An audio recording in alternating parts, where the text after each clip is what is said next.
Big Sal up north here, guys. We are in the studio, but this is not about my music. Tonight, I'm here to tell you why your vinyl experience.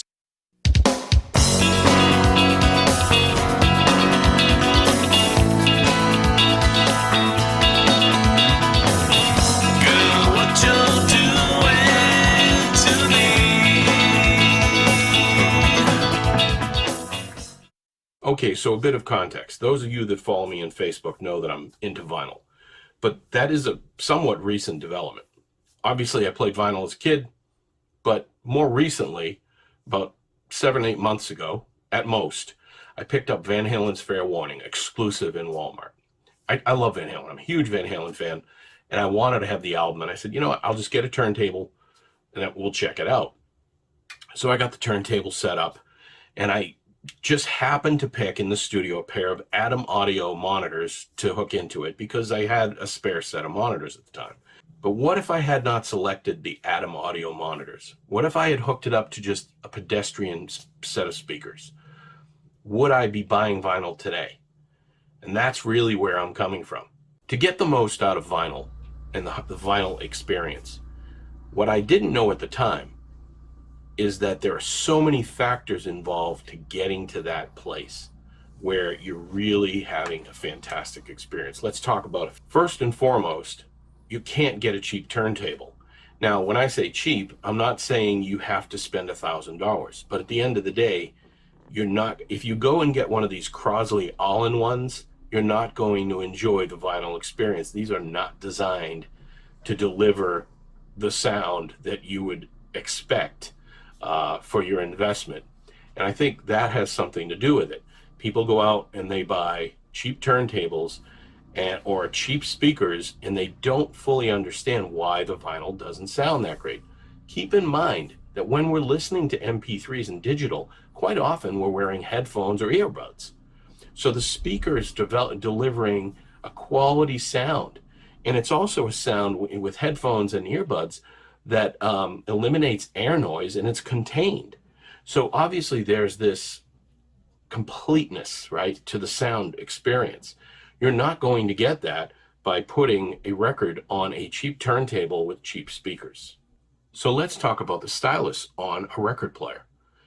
If the stylus is dirty, or if the stylus is not aligned, you're going to have that dust sound where it sounds like there's subtle cracking and popping, right? Even on a good record, because what's happening is that stylus is moving uncomfortably within the groove.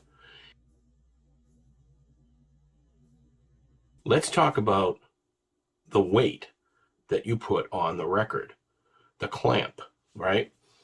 When I first bought the turntable, I really neglected the importance of that. I thought, what difference is a weight going to make with the sound of my record? Well, it really does make a difference, because what it does is, especially a good one, a quality one, it will clamp down on that record and it will keep that record stable. And so in so doing, it eliminates vibration. And vibration is your enemy when it comes to a turntable and that needle trying to stay inside that groove properly. The more vibration, the more that needle struggles. I wasn't aware of that to the degree that I realized, that I thought I'd need to go out and get that weight. I can tell you once I did it, like the sound of the album, the sound of the music just felt like it had more glue. Then you talk about the platter, the thing you rest the record on. When I bought my turntable, it just came with a felt platter. I thought it was adequate. After doing a little research, I find that, people are making the claim that you need a quality platter, and you can get different varieties of that, but that a thin felt platter is not doing you any service. Again, vibration, stability. So I went and I bought a couple of custom platters.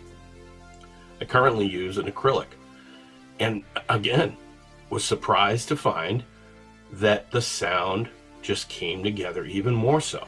One factor that gets overlooked, but is one of the most important factors to consider, is that no two albums are alike. You can't take an album that's older and put it on the turntable, and if you don't like what you hear, assume that's going to be your experience throughout. Likewise, you can't take one new album and assume that it's going to sound fantastic. The quality of the albums themselves varies greatly. Quality control issues, dirt, misuse, all play a factor. My advice would be take 10 albums, take a couple of new ones, take some old ones, play them through. You will then get a better idea and a better sense of what you're going to get out of your vinyl experience. I don't think that when we were younger, right, we never even thought of these things. And so I think today, with the digital level being set so high, you really do need to use care and caution with your albums. And if you get a good album and it's in good condition, you want to keep it in good condition, because even the slightest misuse or lack of care will change the experience greatly. Another thing on the pro vinyl side that I'll say is that the community is really strong, and there are great record stores, and more you see these record cafes opening. That experience is bringing people back to active listening. You know, one of the things about vinyl that's so wonderful, I feel, is you put that vinyl record on and you play it and you let it play. You're typically not fidgeting around trying to get to the next song. It just doesn't make a lot of sense. But with digital music, we're just always, it's a distraction. It's in your ear, but you're doing something else. You're hitting a playlist, and you're really not paying attention to what's playing. So jump ahead 3 months, and I took one of my records upstairs. So I had now bought a new project turntable, and I brought my Fluence table upstairs. Well, I pop on the record on the Fluence table through Bose speakers, through a hi-fi receiver, and I was completely underwhelmed. I couldn't understand it. Bose 301s, I loved them when I was growing up. Why did everything sound so flat and pedestrian? And then it really dawned on me. There's two factors here. When we used to listen to vinyl, the systems weren't what they are today. So our perception of how it sounded, I'm sure, is far different than how it actually sounded. That's first. The second piece of it is, just because you have a set of Bose speakers and you have a good turntable, those components in that chain may just not be right for each other. Maybe the receiver wasn't driving the Bose enough. Maybe the EQ, the natural EQ coming off that receiver, did nothing to enhance the sound of that vinyl.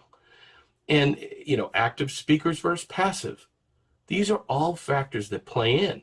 And so my point here is, you need to try various components together. Different preamps will change your sound. If you have an EQ, it's going to change your sound. The speakers you choose are going to change your sound. Everything, down to the stylus, down to the platter. So every little decision matters, but to me, that's the bonus of vinyl, right? It's putting together that system, being an active participant in shaping the sound of your vinyl experience. So that's it. Tell me what you think. Are you a fan of vinyl? Are you someone who may give it a shot? Or are you one of those people that will never go back to vinyl, either due to costs or other reasons? I'd love to hear it. Please like and subscribe if you haven't already. It helps me and the algorithm loves it. I would really appreciate it if you would. But that's it. I just wanted to have this conversation with you about vinyl and the enjoyment that I'm getting in it, and wondering how you all approach your music these days. Well, thanks again for watching. We'll be seeing you soon.